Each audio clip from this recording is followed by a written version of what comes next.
त्या दिवशी 20,000चा मॉब असताना दिंडी ती आतनी तिथून तिथपर्यंत येते.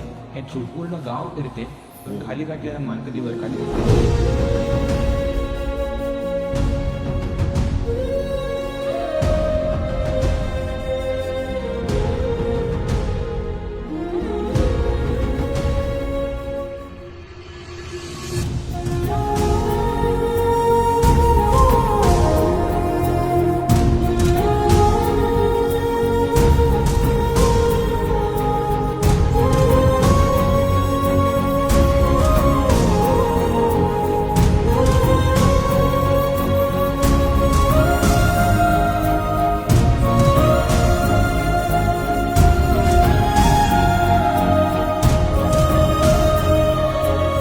इच्छाशक्ती जी आहे तिला परत आणण्यासाठी ही जेवढी मजबूत आहे की ती येणारच आहे.